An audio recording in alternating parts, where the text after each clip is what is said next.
Para mim é uma grande honra estar novamente aqui em Brasília, num encontro tão maravilhoso e profético como este, em que a Virgem Maria reúne um povo para fazer uma súplica de uma consagração que ela mesma propõe por meio de um santo seu, São Luís Maria Grimond de Montfort, que escreveu este belíssimo livro, o Tratado da Verdadeira Devoção à Virgem Maria. E o livro ele tem uma importância tão grande para nós católicos, e nós podemos entender isso devido à fúria que ele causa no inferno. Quando o santo escrevia este livro, ele profetizou que via demônios tentando destruir o conteúdo deste livro, e aquele de quem o Espírito Santo se servia para escrever, que era o próprio São Luís, mas por humildade ele não queria falar eu e nem tocar o nome dele. De fato, este livro, quando foi publicado, ele caiu no esquecimento, e 120 anos depois ele voltou a ser reeditado e tem feito um bem enorme, irmãos, para o mundo. Santos que fizeram essa consagração: Padre Pio de Pietrelcina, que o livro propõe, Santa Teresinha do Menino Jesus, São João Maria Vianney Curadares, São Pio X, Papa, entre tantos outros, o mais recente, o Beato João Paulo II. Se é um livro que é tão odiado pelo demônio e pelo inferno, significa que tudo aquilo que Satanás tem uma ira profunda, nós devemos amar muito. E você que está aqui não pode ir embora sem adquirir este livro. Eu gostaria de fazer uma pregação sobre uma profecia que São Luís, o autor deste livro, deixa para nós como presente, falando sobre os apóstolos dos últimos tempos. Ao propor esta consagração, irmãos, São Luís ele quer que os católicos vivam o batismo de uma maneira coerente. Porque sabemos que o Cristo diz no Evangelho de São Lucas, no capítulo 18 e no versículo 8, quando o Filho do Homem voltar, acaso achará fé sobre a face da terra?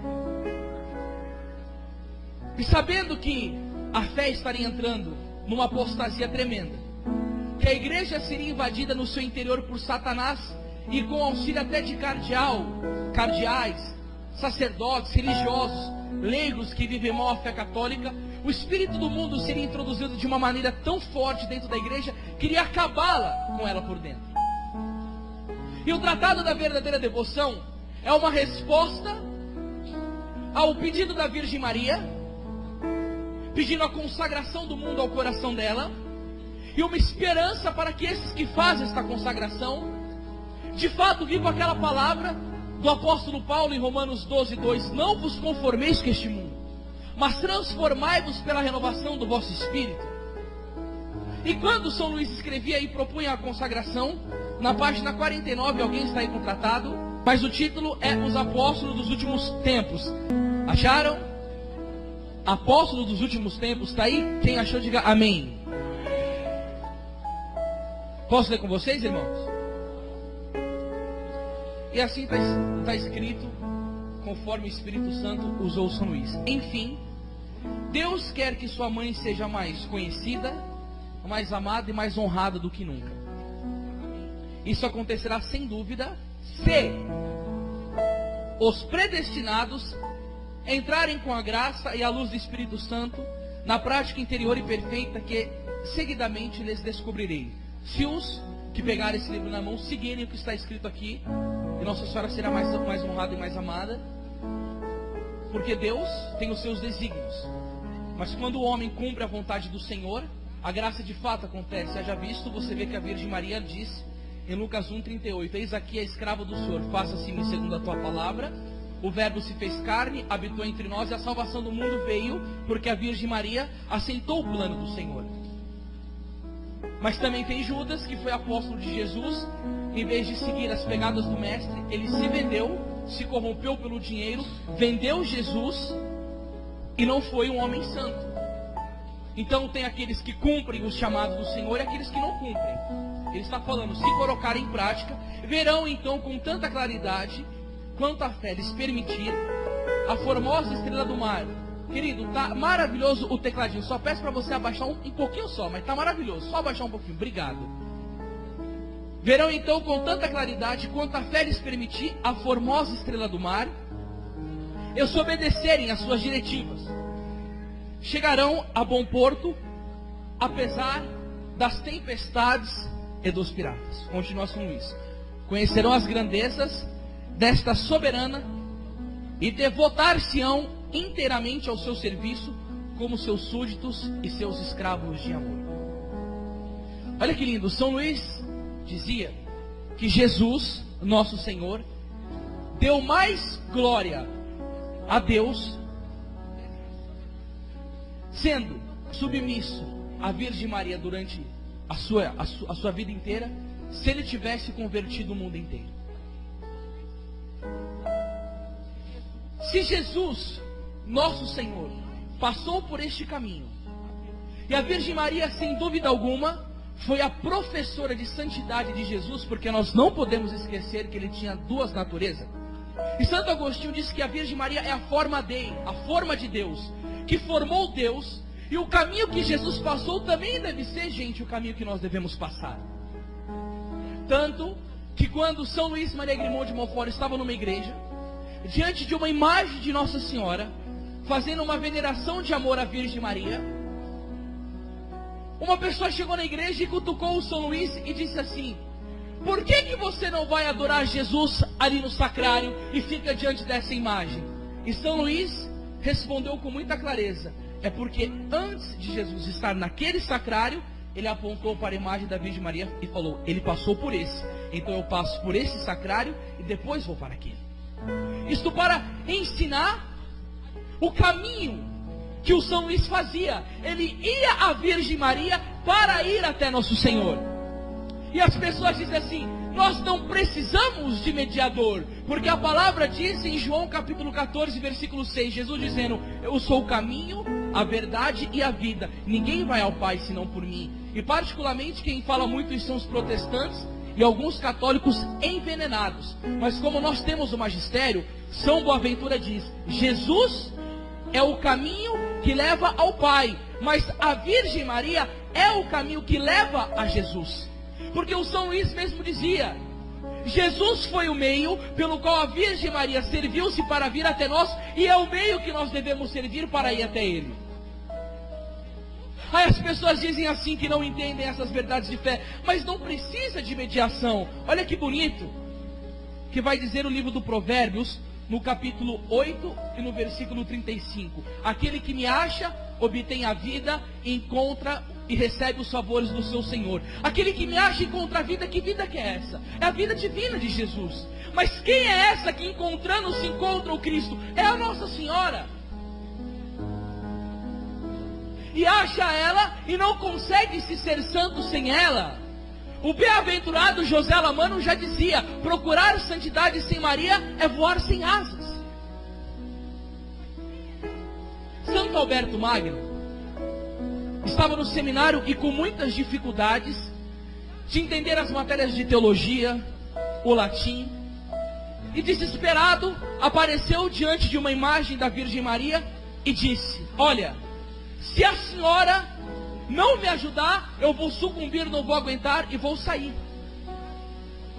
do seminário.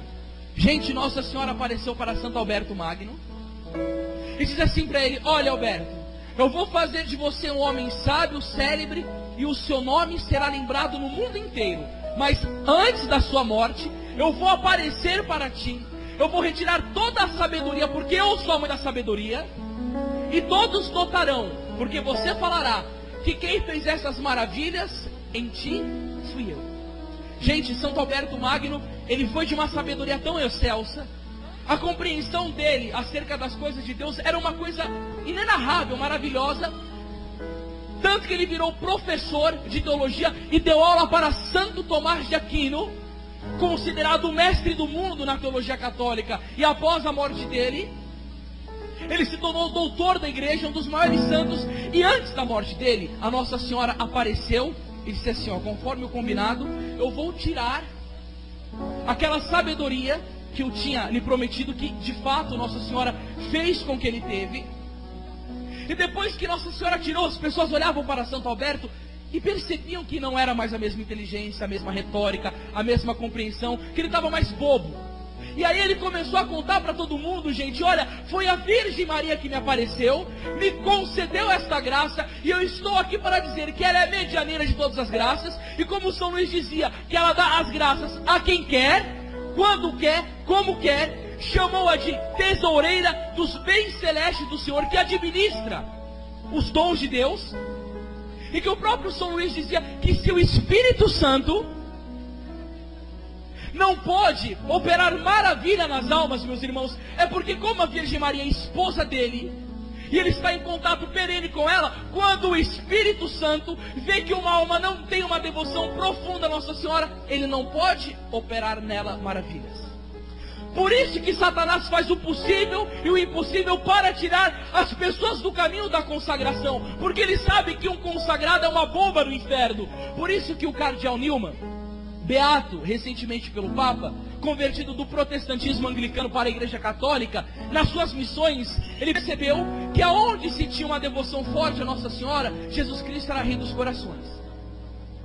E onde ele foi pregar que a devoção a Nossa Senhora tinha arrefecido, caído, o paganismo tomou conta, o pecado tomou conta. Ou seja, nós precisamos de Nossa Senhora para ter a graça do Senhor, para entender as coisas espirituais, para ter a iluminação da graça da fé. Por quê? Porque Nossa Senhora quer usar-nos de maneira maravilhosa para sermos os apóstolos dos últimos tempos. Aí você chega e diz assim, mas eu sou incapaz, eu não tenho um nível cultural bom, eu não tenho entendimento das coisas espirituais. Meus irmãos e irmãs, eu repeti 8 anos, eu fui expulso de 6 escolas. Eu nunca, desde quando eu estive matriculado nas minhas escolas, consegui ler um livro inteiro que alguma professora me pediu. As minhas notas nas provas eram 0, 1, 2, 3. Quando eu tirava 3, eu achava que eu estava progredindo intelectualmente. Quando eu tirava 3, a prova vinha, eu falava, beleza, estou melhorando. E como que o Senhor me chama para ser pregador da sua... Pelo jeito, você também não era muito ávido de estudo, né, Hélio? Tinha também dificuldades, né? E também escreve errado que nem eu, né? Eu vejo você escrevendo lá no Facebook, eu falo, Jesus é que nem eu.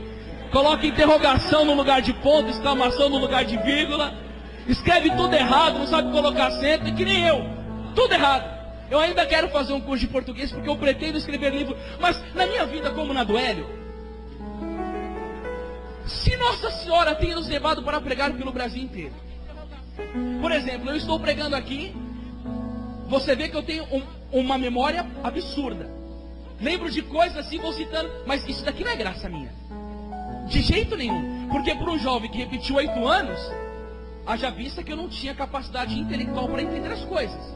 Aí depois eu me converto, e numa madrugada eu leio o tratado da verdadeira devoção à Virgem Maria. O meu coração se inflama e eu digo, eu quero viver isso que está aqui.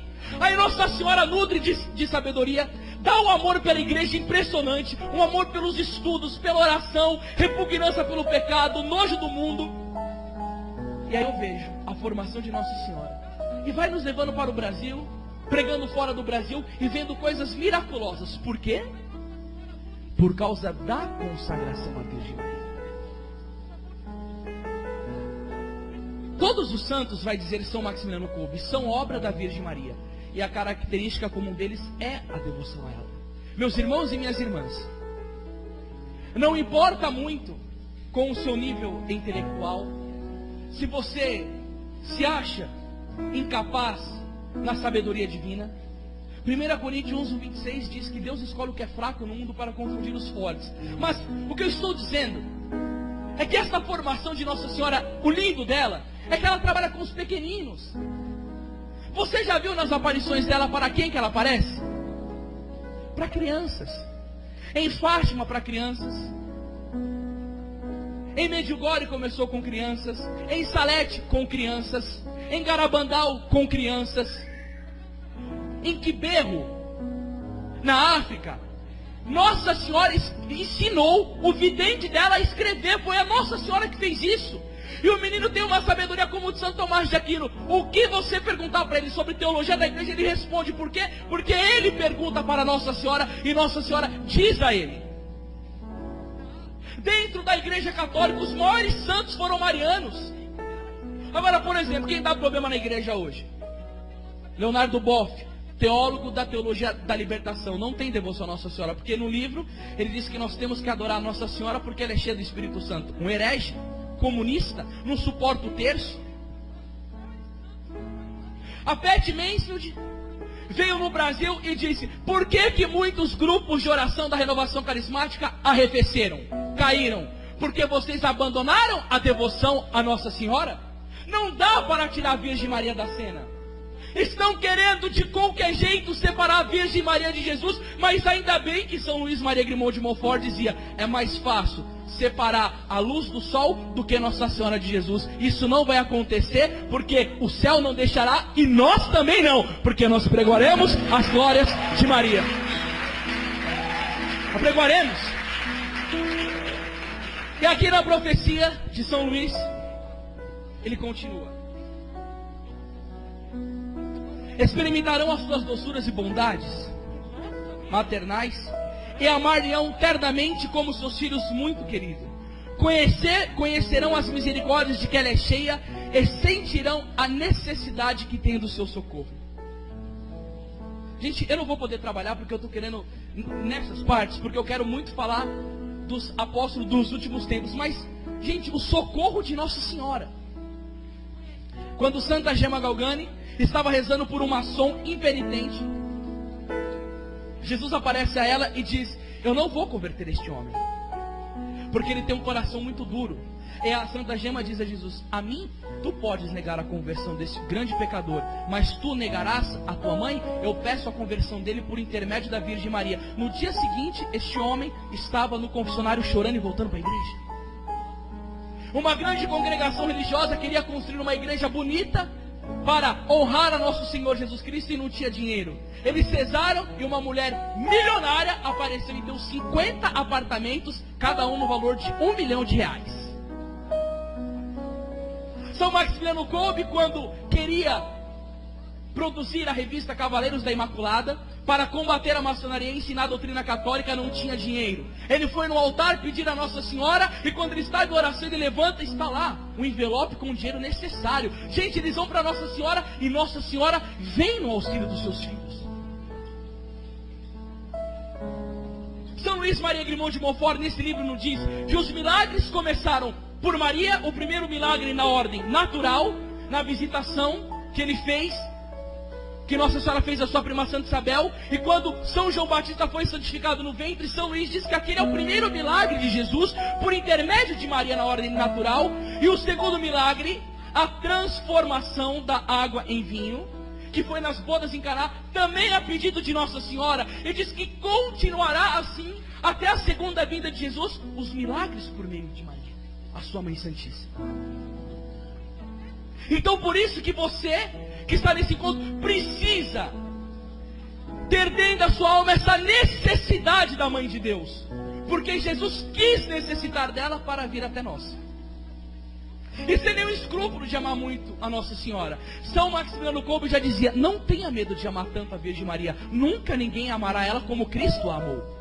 E um dia Santa Gertrudes escutava uma pregação em que o pregador só falava de Nossa Senhora, e ela ficou brava porque o nome de Jesus não foi mencionado. E quando ela estava indo embora, ela passou em frente a uma imagem de Jesus, e Jesus chamou ela e falou assim: não, ela passou em frente a uma imagem de Maria Santíssima, falou assim: por que você passou diante da imagem da minha mãe e não saudou ela?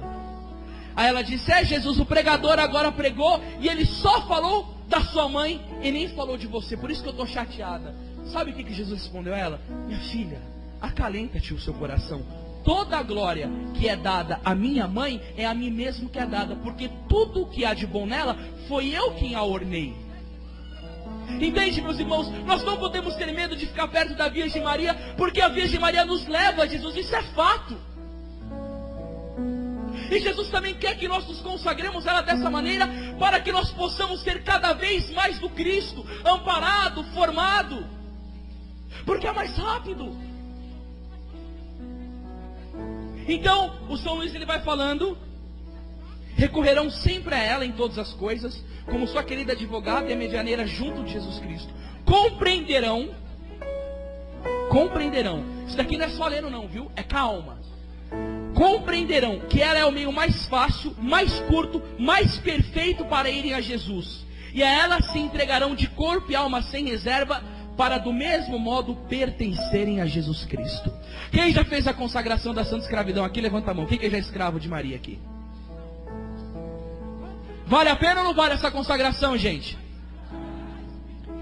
Você sente que a sua vida espiritual, o entendimento das coisas de Deus é mais palpável? Todo mundo diz. Claro que a luta com o demônio também aumenta, porque Satanás não gosta dos santos. De jeito nenhum. Mas quem não fez essa consagração, levanta a mão. Levanta a mão bem alto. Que benção. Você que veio aqui, você precisa fazer essa consagração. Você não pode deixar de comprar este livro, o Tratado da Verdadeira Devoção. Você tem que lê-lo, comê-lo. O seu coração vai se inchar de amor pela Virgem Maria, e a Virgem Maria vai fazer o seu coração inchar de amor por Jesus Cristo, porque o tempo em que nós vivemos não dá mais para aturar tanta desgraça e tanto pecado no mundo. Não é possível que não se levante os apóstolos dos últimos tempos para fazer algo. As coisas não estão fáceis não, gente. E aqui São Luís vai dizer: a ela se entregarão de corpo e alma sem reserva, para do mesmo modo pertencer a Jesus Cristo. Número 56. Mas quem serão esses servos, escravos e filhos de Maria? Ele vai descrever profeticamente. Serão ministros do Senhor, que igual fogo crepitante levarão a toda parte as chamas do amor divino. Um desses escravos que fez isso foi São João Maria Vianney. Ele se consagrou no método da santa escravidão. Olha o que Nossa Senhora fez com esse santo. São João Maria Vianney também tinha muitas dificuldades de entender as matérias de teologia. E por uma graça, porque ele rezava bem o rosário, ele conseguiu ser admitido a sacerdote. E o que fizeram com ele? Mandaram ele para uma paróquia abandonada, que não tinha ninguém, pensando que o ministério sacerdotal dele ia morrer, ia arrefecer. Gente, ele está indo para o caminho e vê um rapaz e diz assim: aonde é o caminho de Ars? O rapaz disse a ele: em Ars não há nada para se fazer. Ele disse: então significa que temos muito a fazer. Gente, ele chegou na paróquia, o estado físico da paróquia estava débil. Jesus disse, Lucas 12:49, eu vim lançar fogo sobre a terra. Se Jesus doa o fogo, porque ele é o fogo puro do amor, São João Maria Vianney sabia onde ele ia buscar. O programa sacerdotal de São João Maria Vianney não era ficar somente com reunião de clero, não era querer fazer justiça social, não era entrar na terra como os sem terras fazem, os comunistas fazem, não era colocar uma calça apertada, uma roupa apertada e fazer show. Não. O apostolado dele foi 2 horas da manhã e diante de Jesus sacramentado, e adorar o Senhor. Sabe por quê? Porque Santo Tomás de Aquino diz: nós nos transformamos naquilo que amamos. Se eu amar muito a Jesus, eu vou ser um outro Cristo, e só assim eu tenho a oportunidade de reavivar, de restaurar essa paróquia. Gente, porque vocês ainda estão aqui escutando a palavra. Na época dele ninguém ia. Ele adorava o Santíssimo Sacramento. Sabe por quê? Porque o escravo tem essa missão: esparramar o fogo do amor divino no mundo. Só que ninguém dá aquilo que não tem. Ninguém dá aquilo que não tem. Ele ia e adorava. Como Hélio falou tão bem da vida eucarística, eu não quero me estender muito, mas olha bem. Encontros que eu vou, que eu fico desgostoso, a juventude vai lá, aí entra o Santíssimo Sacramento, momento de adoração, a menina se esparrama no braço do menino e começa a fazer carinho, e trocando um momento afetivo, e fala que aquilo é para rezar pela cura. Eu falo: só se for pela cura da tua impureza, sua desgraça, porque não se comporta assim diante de Jesus. Quando São Francisco de Sales ia adorar o Santíssimo Sacramento, ele punha as mãos assim, ficava olhando para o Senhor, e ele era careca. Quando a mosca pousava na cabeça dele, Nem a mão ele colocava para limpar por causa da referência com Jesus. Jesus disse para Santa Gertrudes: as maiores graças que você perdeu foi quando você se distraiu durante a adoração. Eu estou cansado de encontro em lugar que está muito calor, as meninas vão de shorts, de saia curta, roupa modesta. Eu tenho que olhar para as meninas e falar assim: minha querida, eu não vim aqui para ver suas pernas, eu vim aqui para pregar o evangelho. Você está me ofendendo, porque todo mundo por aí pensa que pregador é anjo. Idealizam que nós temos o patamar de santidade, que a gente é invulnerável, que a gente não cai, que a gente não é tentado. Imagina quanto está acontecendo isso na igreja. Aí tem pessoas que me dizem: o Senhor me disse para mim dormir com ele na capela. Eu falei: ai meu Deus do céu, que ingenuidade. O Santíssimo está lá não para a pessoa ficar dormindo. Jesus reprovou os discípulos quando eles dormiram: não pode velar 1 hora comigo. A capela não é lugar de dormir, a capela é lugar de adorar. E tantas coisas, né? Bom, ela já deu uma catequese sobre isso. E aí ele ficou adorando a Jesus sacramentado. São Pedro, Julião e Marte já dizia: se Jesus sacramentado fosse o centro da nossa vida, tudo seria transformado: os homens, a igreja e a humanidade. Uma alma adoradora, ela pode fazer prodígios pelo mundo. E aí ele foi e ficou adorando. 2, celebrava a missa, 6 horas da manhã. Ficava em ação de graça depois que comungava. E ficava rezando o rosário o dia inteiro. Gente, as pessoas começaram a ir na missa. A pregação de um sacerdote adorador, de um sacerdote santo, ela pode não ter tanta retórica, ele pode até não falar bem, mas uma coisa que ele fala impregna na alma de uma pessoa. Por exemplo, se um grande pregador, com um dom de oratória fabuloso, que fala bem, que cita tanto filósofo, ai como ele fala bonito de Jesus, ele vai e prega contra o adultério, não tem aquela coisa. Mas um sacerdote, um pregador que reza muito, quando ele fala: arrepende-te do teu adultério, dá uma dor do coração da pessoa que ela quer largar a amante na hora, porque a graça está sobre a vida dessa pessoa, entende? Quando ela fala assim: não falta mais de domingo na missa, perdoa, porque quem comunga com o coração com água falsifica a Eucaristia. Casa logo, para de ficar amaziado, sai dessa praga de maçonaria, abandona essa praga de teologia de liberdade. Tem um poder. E o que foi a primeira pregação dele? Foi sobre o inferno. Ele pregou sobre o inferno. Ele diz: eu estou lutando para tirar-vos do inferno e vocês querem se meter lá dentro. E aí o pessoal foi e começou a se arrepender. Arrependimento, confissão. Aí aconteceu que a fama dele começou a ficar grande. Aí começou a vir um monte de gente na paróquia. E todo mundo começava a se converter. Aí ele saiu, começou a pregar nas redondezas, os prostíbulos fechava. Todo mundo que trabalhava de domingo não trabalhava mais de domingo. Não se falava mais palavrão na região. Os bailes imorais que tinha lá, meu Deus. Ele mesmo dizia, o São João Maria Vianney, quando uma pessoa vai num baile, o anjo da guarda fica para fora e um demônio acompanha para dentro. E olha que quando ele falou isso é 300 anos atrás. As mulheres não vestiam calça apertada porque naquela época nem calça tinha. Então tudo com decoro, roupa tudo cobertinha, não tinha peito aparecendo, não tinha nada. As músicas não tinha rock, não tinha música eletrônica, não tinha hip hop, nada. Era música clássica. E ele ainda dizia que uma pessoa dessa, quando vai no baile, o demônio fica para fora e o anjo da guarda fica para fora e o demônio acompanha para dentro. Gente, é isso que faz o consagrado a Nossa Senhora. Ele deixa o inferno irado. Por quê? Porque ele esparrama o fogo do amor divino. Ele prega sobre o amor de Deus. E sabe o que Santo Agostinho dizia? A quem o amor de Deus não basta é um egoísta. É egoísta porque eu prefiro o sexo, porque eu prefiro a bebida, porque eu prefiro a pornografia, porque eu prefiro a internet, porque eu prefiro a balada, porque eu prefiro a minha roupa sensual, porque eu prefiro estar numa situação de comodismo, de não precisar perdoar a quem está ferido comigo ou a quem eu feri. Entende? Eu prefiro no meu egoísmo de rezar só quando eu preciso. Eu vou na missa quando eu quero, quando eu não quero. Eu confesso quando eu acho que eu tenho necessidade. E eu busco a Deus quando eu estou gritando e desesperado. É egoísta. Mas o amor de Deus, ele é tão grande. Santo Tomás dizia que só o amor de Deus satisfaz. E por isso que nós temos que ser consagrados a Nossa Senhora. Porque ela diz em Eclesiástico 24:24: eu sou a mãe do puro amor. E os apóstolos dos últimos tempos, os consagrados a Nossa Senhora, eles têm essa missão de esparramar o amor de Deus no mundo. E uma vez experimentando o amor divino, eu não me interesso pelas coisas da terra. Eu quero buscar as coisas do alto, onde Cristo está escondido com Deus.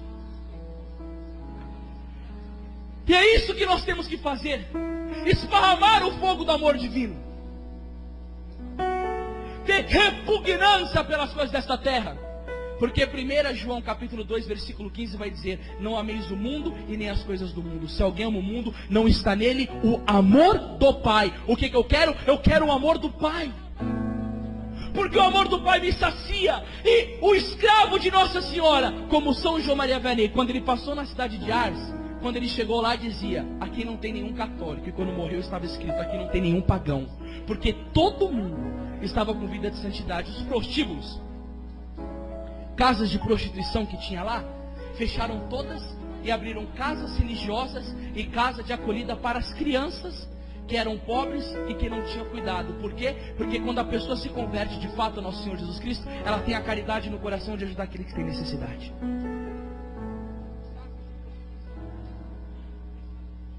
Por exemplo, o Padre Rodrigo Maria, que é o maior apóstolo da consagração que tem, eu acho que no Brasil ou no mundo. Quando ele chegou lá na paróquia dele no Recife, estava destruída. As igrejas protestantes perto faliram todas. Os protestantes tudo começaram a ir para a igreja do Padre Rodrigo Maria e se converter. Por quê? Um sacerdote consagrado a Nossa Senhora, a pregação dele tem um poder. Quando o meu diretor espiritual, o Padre Mateus Maria, consagradíssimo a Nossa Senhora, estava confessando, passou um homem do lado de fora no mosteiro, viu ele de hábito e chegou para ele e disse assim: o que vocês estão fazendo aqui?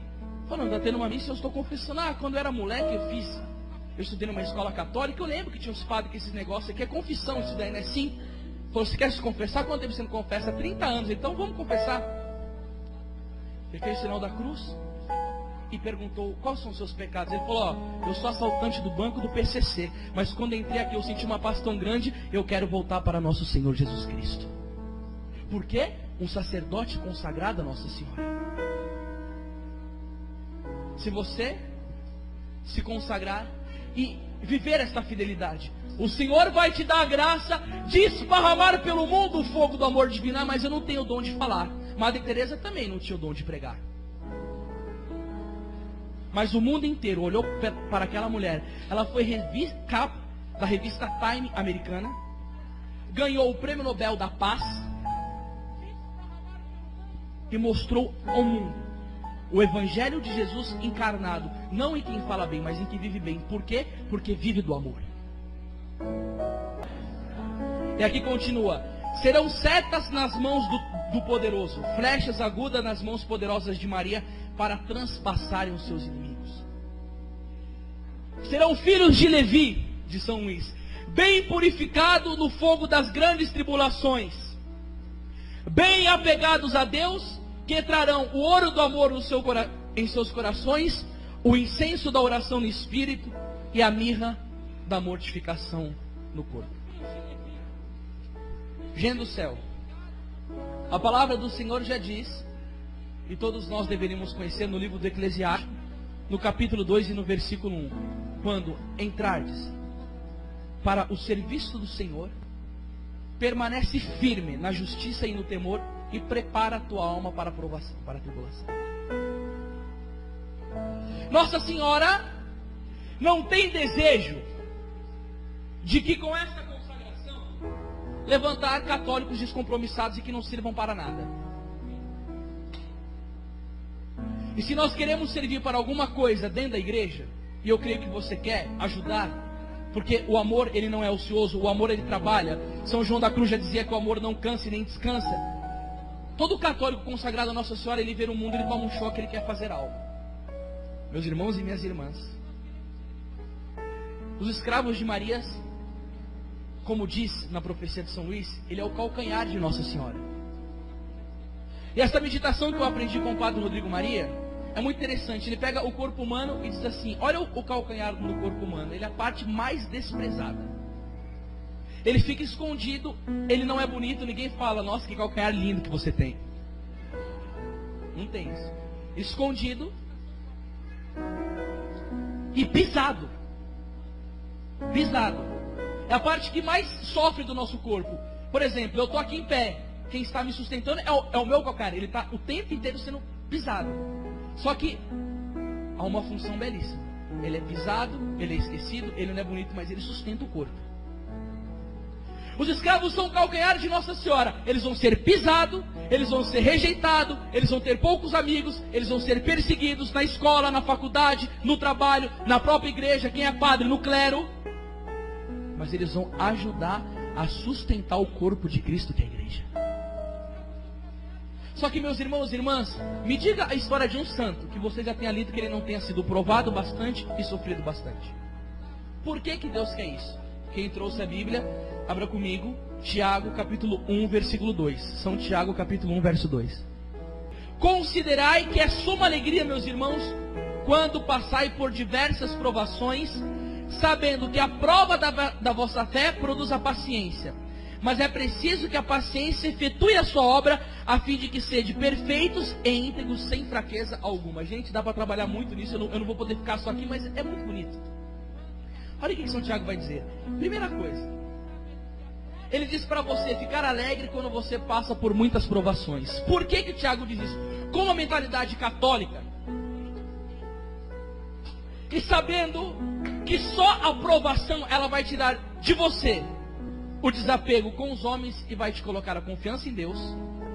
A confiança em Deus é a chave do nosso apostolado. Por isso que vai dizer lá em Jeremias 17:5, maldito o homem que confia no outro homem. E mais para baixo, bendito cuja que ele põe a confiança no Senhor. Porque aí, você tendo confiança em Deus, você vai depender dele para tudo. Tendo a confiança em Deus pela aprovação, você vai viver Mateus 6,33. Buscar em primeiro lugar o reino de Deus e a sua justiça, e tudo mais vos será acrescentado. Porque só Deus começar te bastará. Só que se você não passar por muita aprovação, se você não passar por muita tribulação, se você não sofrer muito, você vai ser apegado nos homens. Ontem eu estava lendo um livro. Por que os casamentos não dão certo? Os namoros. Porque a pessoa começa a namorar e ela quer ser lotada de amor pelo namorado. Mas o namorado não pode dar o amor concreto, porque é só o amor de Deus que sacia o ser humano. E o casamento também vai acabando. Então você não pode mais viver do homem. Você tem que viver do amor de Deus. A sua esperança é Deus. E a tribulação vai te mostrar que só Deus é capaz de intervir na sua vida. Porque Romanos 8:31 vai dizer: se Deus é por nós, quem será contra nós? Você não pode colocar sua confiança nos cavalos, mas no Senhor. Quando Davi foi lutar contra Golias, ele disse: tu vem contra mim com armas, com espada, eu vou contra ti em nome do Senhor dos exércitos. E o que vai acontecer? A tribulação, ela vai te trazer algo maravilhoso. Provações, sabendo que a prova da vossa fé produz a paciência. Gente, é o que diz Eclesiástico 2. O título, paciência. O que significa a palavra paciência no original do grego? Sofrer. É tudo o que você precisa saber viver para ser um bom escravo de Maria. Sofrer. Porque São Francisco de Assis vai dizer: o Calvário é a montanha dos que amam. Quem não sofre não aprende a amar. Beata Alexandrina Maria da Costa: a dor é filha do amor. Por meio da dor e do sofrimento, você vai se aproximar de Jesus crucificado. Aí Santo Agostinho vai dizer: o Cristo crucificado, o Cristo desfigurado, configura-te. Um grande escravo de Nossa Senhora, Papa João Paulo II, uma provação imensa, tomou um tiro de um comunista na praça de São Pedro. Teve problema, quase perdeu a vida. O demônio queria matá-lo. Mas aí depois ele mostrou que o sofrimento eu desemboco no coração da Virgem Maria. Foi e colocou a bala na coroa. Depois fica com a doença de Parkinson. E tantos sofrimentos, o Papa escravo de Maria. A fundadora da congregação dos escravos de Jesus foi destituída do seu cargo e colocada como lavadora de banheiro na sua congregação. Santo Afonso Maria de Ligório, fundador dos redentoristas, caluniaram ele, foram até o Papa, mudaram as regras dentro da comunidade dele, destituíram ele também de fundador, e ele saiu da onde estava e foi até Roma para mostrar obediência ao Papa. Ele batia no chão chorando, porque o Papa tirou ele de fundador da congregação que ele tinha fundado por calúnia. E sabe o que ele fazia? Ele dava soco no chão, chorando e dizia: o Papa está certo, o Papa está certo, eu mereço isso. Quem será que é capaz de hoje em dia passar por esses sofrimentos? Como o Padre Pio, que apanhava do demônio todo dia, exceto quarta-feira no dia de São José. Se não bastasse a perseguição do demônio, um cardeal da igreja a vida inteira caluniando ele, um próprio cardeal da igreja católica. Ficou proibido de confessar, de celebrar a missa. E era um homem santo, irrepreensível, escravo de Nossa Senhora também. Tiraram do Padre Pio tudo que ele tinha, tiraram tudo. Ele só tinha o amor de Deus para sustentar ele. Nunca se esqueça, a dor é filha do amor. E aqui ele continua aqui, ó. Serão por toda parte o bom odor de Jesus Cristo. Odor de vida para os pobres, os pequenos e os humildes. Odor de morte para os ricos, os grandes, os ricos, os orgulhosos e os mundanos. Irmãos, eu sei que nós somos fracos, mas nós não devemos aceitar a nossa condição, devemos lutar. São João Crisóstomo dizia: pecar é humano, mas perseverar no pecado é diabólico.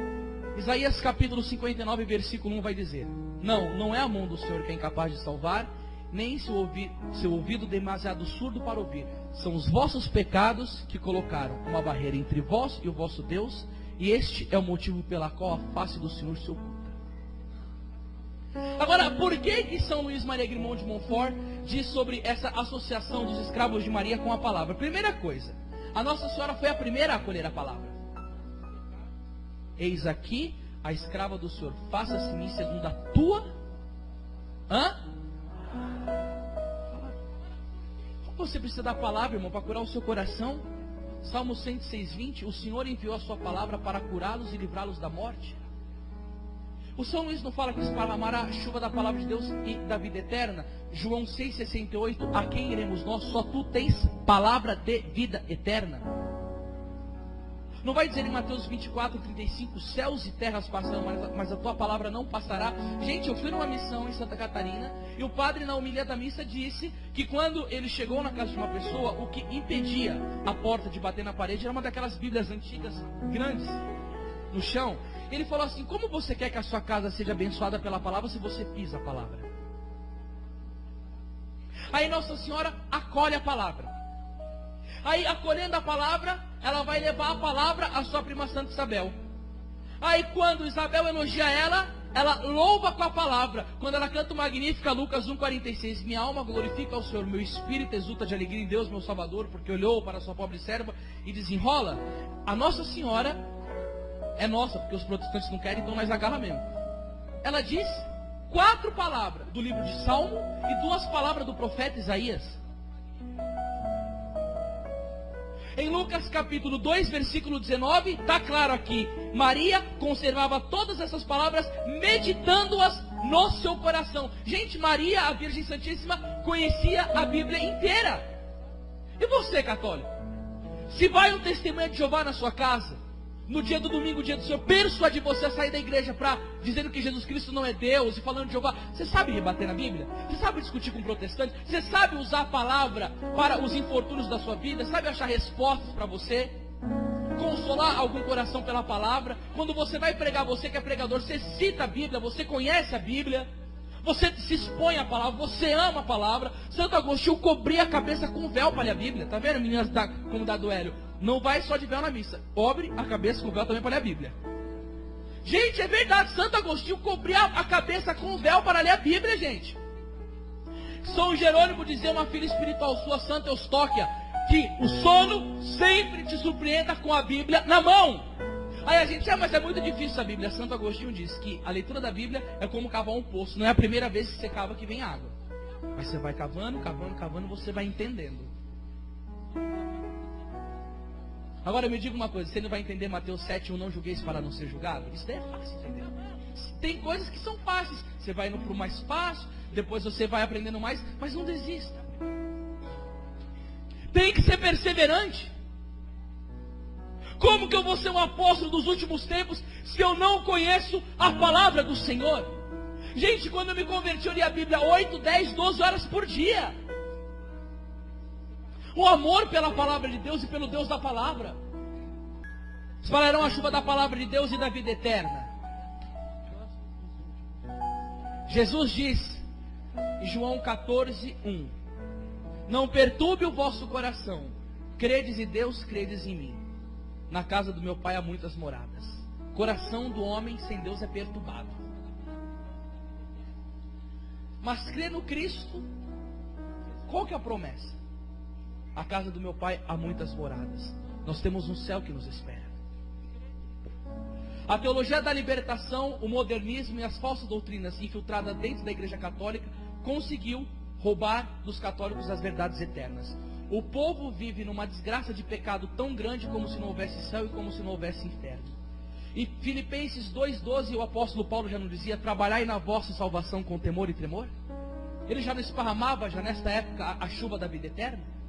Santo Agostinho, comentando essa palavra, já não dizia: Deus te criou sem precisar da tua ajuda, mas não pode salvar-te sem o teu consentimento. E Paulo, preocupado com a comunidade, não exortava o povo, dizendo: trabalha na vossa salvação, fuja do pecado, confesse, não brinque. Por quê? Porque em 1 Coríntios 15:19 está escrito: se é só para esta vida que nós temos colocado a nossa esperança em Cristo Jesus, somos de todos os homens os mais dignos de lástima. É lastimável uma pessoa que não pensa na vida eterna. E eu tenho que esparramar a chuva da vida eterna. E Santo Antônio Maria Claret já nos dizia: para salvar-se é necessário ter a eternidade na mente, Deus no coração e o mundo debaixo dos pés. As pessoas nem meditam mais os novíssimos. Eu preguei no estado do Brasil e perguntei para o povo: quem quer ir para o céu? Todo mundo levantou a mão. Eu falei assim: como é o céu? Aí já ninguém levantou a mão para responder. Eu falei: me mostra algum capítulo e versículo na Bíblia de como é o céu. Eu falei: o que você já leu de livro falando sobre o céu, sobre as verdades eternas? Ninguém sabe responder nada. Eu falei: como vocês querem ir para um lugar que vocês nem conhecem? Se Santo Agostinho dizia que nós só amamos aquilo que conhecemos. Eu falei: você é católico, você vive a santidade nesta vida para conquistar a outra, e você não sabe nem do prêmio que você vai receber se você for fiel no caminho da porta estreita. Eu falei: os católicos estão ignorantes, não conhecem a fé católica, são preguiçosos, têm dificuldade de ler catecismo da igreja.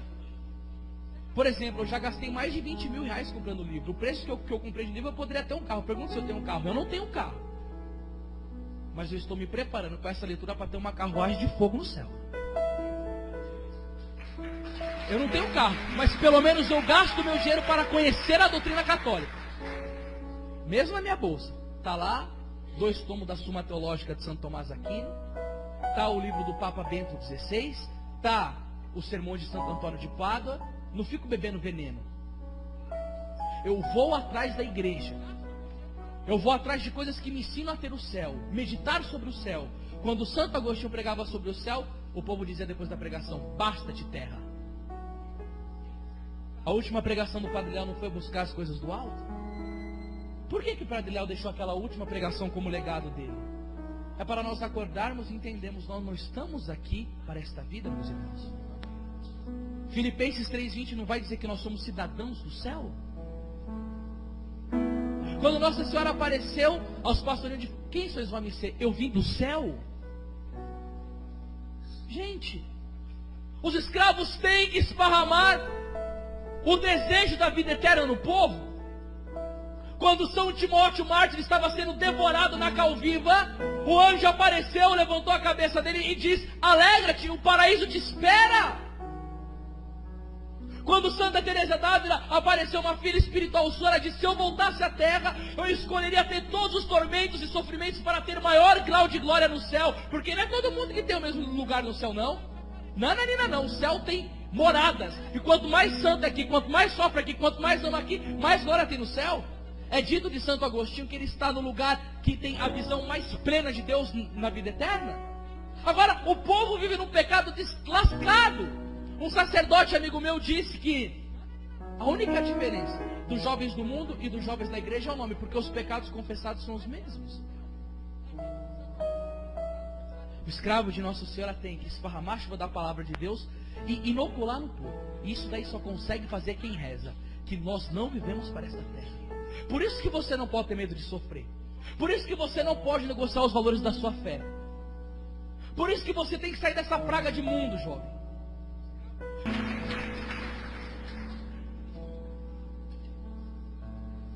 Jesus amado, estou no começo da pregação, só tinha 10 minutos, mas vamos terminar agora esse negócio aqui. Bradarão contra o pecado. Ai, gente. Nossa. Posso falar mais um pouquinho, Pablo? Olha como vale a pena bradar contra o pecado. O que o livro do profeta Isaías 58:1 vai dizer? Aqui que bonito, ó. Clame a outra voz sem constrangimento. Faça o ato a voz como corneta. Denuncia meu povo suas faltas e a casa de Jacó os seus pecados. Você precisa tomar tanto cuidado. Dependendo com o sacerdote que você for confessar, você vai falar só, me masturbei. Não tem problema, não é pecado. Eu não estou denigrindo a figura sacerdotal porque eu não coloquei nome de padre, mas estou falando uma realidade que a gente vive na igreja hoje. A fumaça do diabo dentro da igreja infeccionou a mente de muitos e relativizaram o pecado. Casal de segunda união, maçom na igreja, festa paroquial com música profana, com cachaça, né?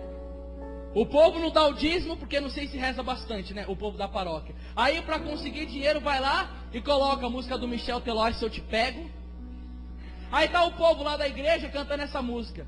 Por que não fala, ai, se eu te pego, Jesus coloca você na minha alma e vira o santo, né? E é bom, né? Mas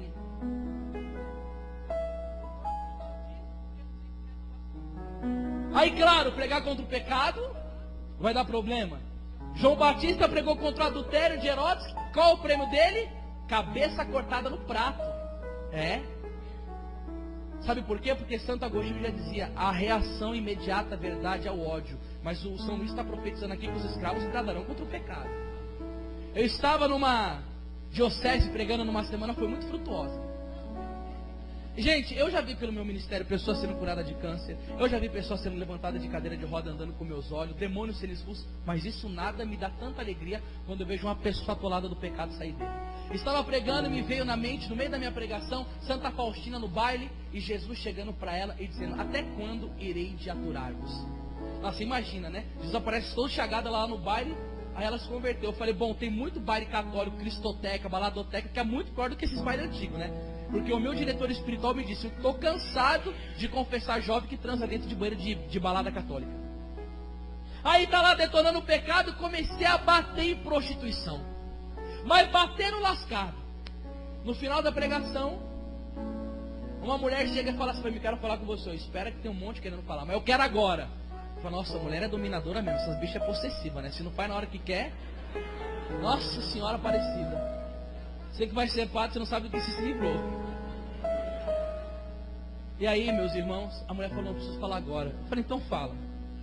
Eu estava passando aqui na porta, escutei e quis entrar. E quando você começou a falar contra a prostituição, aquilo me deu uma dor interior tão grande. Eu falei, por quê? Porque eu falei, eu sou prostituta aqui naquela avenida, eu vendo o meu corpo. Mas hoje, escutando esta palavra, eu vou procurar o caminho da luz, largar a prostituição e esperar que a providência de Deus me mande o bom marido. Isso é maravilhoso. Na mesma semana, uma senhora do mesmo jeito, quero falar com você. Eu falei, calma aí que eu já falo, tem um monte que não, mas tem que ser agora. Eu falei, outra? Falei, essa cidade aqui, essas senhoras, essas mulheres aqui são tenebrosas. Aí, irmãos, aconteceu que ela falou, ó, em 3 vezes que estava pregando na cidade, na catedral ali à tarde, ontem e hoje, quando eu chego na sua pregação, você está detonando a macumba, o candomblé. Eu falei, não é possível. 3 vezes eu chego, o menino está falando o mesmo assunto. Eu falei, mas por que você está falando isso? Ela falou, porque eu sou mãe de santo, eu vou renunciar o terreiro que eu tenho, eu vou retornar para a igreja católica, porque eu fiz a primeira comunhão, eu fui católica, mas agora eu estava servindo a demônios. E retornou. Por quê? Porque quando ela chegou lá, eu estava descascando em cima disso. Agora, eu não sei se você sabe, vai pregar em alguma televisão católica e denuncia espiritismo, macumba, maçonaria para você ver. Nunca mais você prega na vida e essa televisão é processada. Os gays podem ir transar no meio da rua, fazer sexo oral no meio da rua, ridicularizar a igreja, xingar a igreja, fazer tudo. Porque essa semana eu coloquei um vídeo no meu site, um pastor gay protestante de Klesme e o caramba, dizendo que quer matar os padres e os pastores que pregam contra a homossexualidade, né? Eu falei, ai meu Deus, agora até isso tem, gay de Klesme, é mole, né? Sim, eles podem falar isso, mas vai você falar contra uma falsa doutrina pra você ver. que aconteceu com o Padre Jonas? Sim, sim, não, não. Ó, processado por um macumbeiro lá da Bahia. Eu já disse para esse povo, gente, vocês não entendem. Se macumba fosse bom, não chamaria macumba, chamaria boa cumba. Parece que não há entendimento dessas verdades. Aí na mesma semana, uma moça falando contra as drogas, ela estava usando cocaína no encontro de oração, porque era num ginásio lotado. E ela foi e abandonou. Pregando no Paraná, um cara chega na minha frente, fitinha rosa no cabelo, camiseta curta dobrada, mordendo o dedo, mó bichona. Na primeira cadeira eu falei, não, mas ele veio para afrontar mesmo, né? E todo lá. Eu fui preguei a palavra, Levítico 18, 22 e descasquei. Homem com homem, vira jacaré, mulher com mulher, dá beijo no pé. E comecei a explicar a doutrina católica. Na segunda pregação ele pega o microfone vestido como homem. Ele falou, essa palavra me incomodou. Eu vou lutar pela batalha da minha normalidade sexual. Eu vou ser homem. Por isso é necessário bater de frente contra o pecado. Cuidado com as pregações velozes de uma misericórdia falsificada, de um Deus que não tem inferno, que o salário do pecado não é a morte, que está tudo muito bom, que pode comungar quem está em segunda união, que pode transar, pode ir para a balada, não tem problema faltar na missa. Inclusive, né, um programa à tarde, um sacerdote católico citou um teólogo chamado Von Balthasar. Ele disse que esse teólogo disse, se o inferno existe, ele está vazio, porque a misericórdia de Deus não ia permitir que ninguém fosse para lá. E tá cantando aí, eu com CD, esses negócios tudo aí. Fazer o quê? Olha as coisas que fala. O inferno não existe? Um rapaz chegou para um grande pregador da igreja católica. Como é o nome daquele pregador lá, meu Deus do céu? Fulton Sheen, nos Estados Unidos. 30 milhões de pessoas viam esse homem pregar na televisão. Um dos maiores pregadores que já teve na história da igreja. Um dia um jovem chegou para ele e falou assim, senhor bispo, não existe inferno. Sabe o que ele respondeu? Você vai saber quando você estiver lá.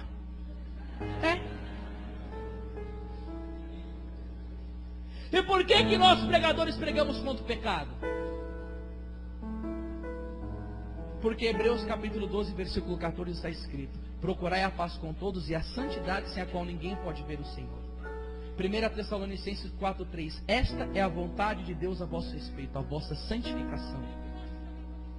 Sabedoria 1:12, não procureis a morte por uma vida desregrada. 1 Tessalonicenses 4:8, Deus não nos chamou para a impureza, mas para a santidade. E é isso o que os escravos de Nossa Senhora querem fazer, sem respeito humano. Louvado seja o nome de nosso Senhor Jesus Cristo, que a Nossa Senhora, quando pega-nos, ela dá uma coragem em nós tremenda. Porque todas as aparições de Nossa Senhora, ela não adoça a pílula, ela mostra o inferno, ela fala de penitência, ela fala contra o pecado, ela pede jejum, ela pede oração, ela fala da destruição do mundo. Ela disse lá em Caravandal que o cálice já está transbordando, mostra em Fátima o inferno. Em Salete fala da apostasia do clero, fala da vinda do anticristo. Nossa Senhora não dá para brincadeira. E os que são escravos também não devem estar.